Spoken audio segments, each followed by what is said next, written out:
Assalamualaikum warahmatullahi wabarakatuh. Alhamdulillahirrabbilalamin. Wabihi nasta'in wa ala umuri dunya waddin. Wassalatu wassalamu ala asrofi wal mursalin wa ala alihi wa sahbihi ajmain. Amma ba'du. Sebelumnya saya ucapkan terima kasih kepada teman-teman yang telah meluangkan waktunya untuk menonton ataupun mendengarkan sedikit ceramah singkat dari saya.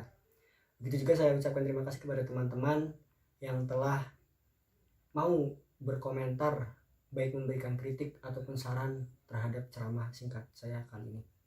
Kali ini saya ingin membawakan sebuah ceramah yang berjudulkan belajar sabar menghadapi perangai manusia ataupun belajar sabar dalam kehidupan kita sebagai manusia hingga akhir hayat. Mungkin teman-teman pernah mendengar ataupun bertanya-tanya, apakah sabar ada batasannya? Ataupun mungkin teman-teman pernah mendengar ketika ada orang yang marah, kesabaran saya telah habis seperti itu. Nah, pada kali ini kita akan bahas di awal materi. Sebetulnya sabar itu tidak ada batasnya, teman-teman. Hingga akhir kehidupan kita harus bersabar terus-menerus. Seperti yang difirmankan oleh Allah Subhanahu wa taala pada surat Al-Imran ayat 200 yang berbunyi, "Ya ayyuhalladzina amanus biru wasabiru warabitu wattaqullaha la'allakum tuflihun." Yang artinya, hai orang-orang yang beriman, bersabarlah kalian dan kuatkanlah kesabaran kalian dan bersiap siagalah dan bertakwalah kepada Allah supaya kalian beruntung. Nah, dari sini kita dapat tahu maksud dari ayat tersebut.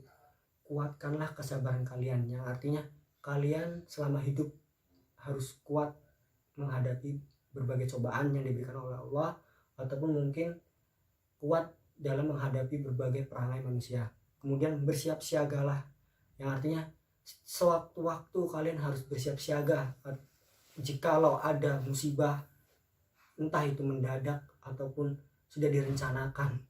Tidak mungkin ya, namanya musibah direncanakan, pasti akan datang sewaktu-waktu. Nah, disitulah yang namanya sabar itu berbanding lurus dengan yang namanya masalah. Begitu juga yang namanya masalah berbanding lurus dengan yang namanya kehidupan. Selama kita hidup pasti akan mendapatkan masalah, dan setiap kali kita mendapatkan masalah pasti kita harus sabar. Jadi mulai sekarang yang namanya sabar itu tidak ada batasnya, teman-teman. Begitu juga yang namanya masalah itu tidak akan pernah ada selesainya selama kita hidup. Jadi kita harus sabar selama kita hidup, atau mungkin kita sabar hingga akhir hayat kita sampai kita meninggal.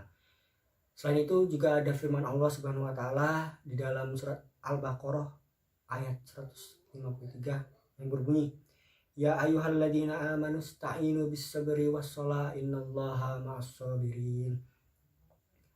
Yang artinya, hai orang-orang yang beriman, jadikanlah sabar dan sholat sebagai penolongmu, sesungguhnya Allah berserta orang-orang yang sabar. Kalau menurut ayat ini saya ngebahasinya seperti ini.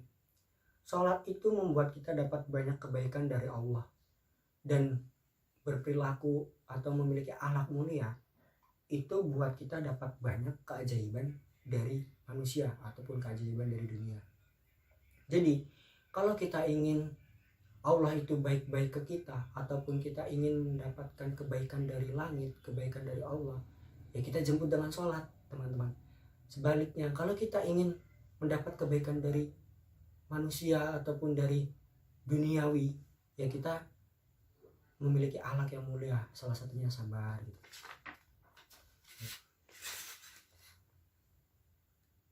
Dengan sabar juga kita akan mendapatkan banyak keuntungan. Nah, salah satunya musuh yang tadinya jahat ke kita itu bisa baik dengan kita, bisa jadi sahabat sejati kita itu dengan sabar.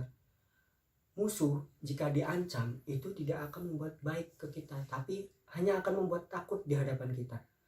Dia akan takut di hadapan kita karena kita ancam, tapi dia akan berani di belakang kita ketika kita tidak melihat musuh kita. Bahkan mungkin musuh kita itu bisa menusuk kita dari belakang. Nah, seperti itu, teman-teman. Mungkin ada beberapa contoh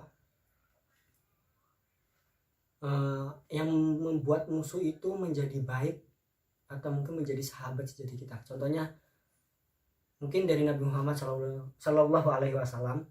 Suatu ketika Nabi Muhammad ingin pergi ke masjid untuk melakukan sholat, tapi beliau itu melewati satu rumah. Nah, rumah itu dihuni oleh kafir Quraisy. Nah, setiap kali beliau Nabi Muhammad itu ingin pergi sholat, nah orang kafir Quraisy itu selalu meludahinya hingga terus menerus hingga suatu saat Nabi Muhammad itu merasa ada yang kurang. Ketika Nabi Muhammad ingin pergi mengerjakan sholat di masjid, tapi orang kafir Quraisy itu tidak ada. Kemudian setelah pulang pun tidak ada. Kemudian Nabi pun merasa penasaran kan. Akhirnya Nabi pun berkunjunglah ke rumahnya.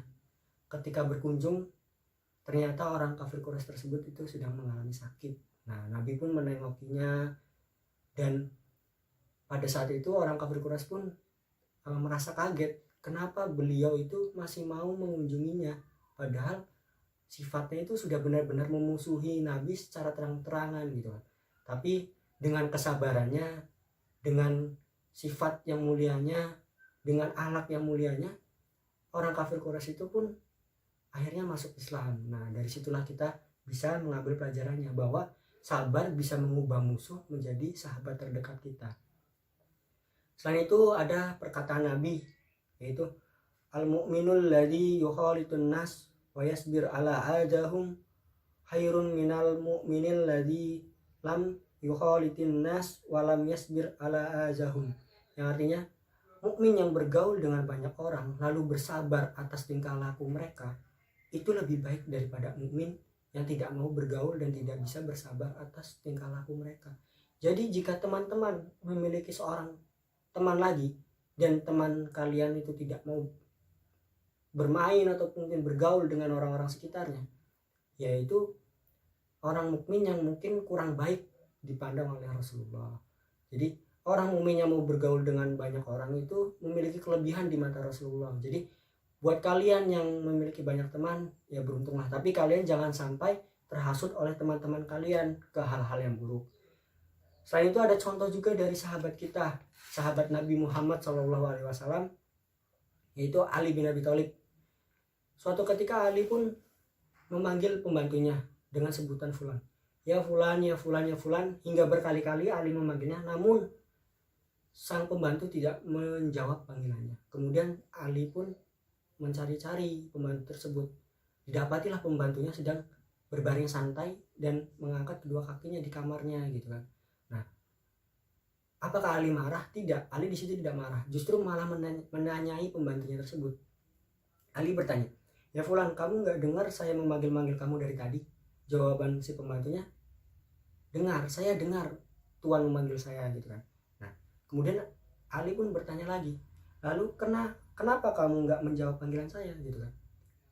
Sang pembantu dengan seenaknya menjawab, sengaja ingin tahu apakah Tuan marah atau tidak gitu kan. Mungkin kalau teman-teman berada di posisi Ali mungkin akan marah ya. Bukan hanya marah lagi, tapi akan memecat sang pembantu tersebut dan menyuruhnya pulang, bahkan tidak digaji gitu kan.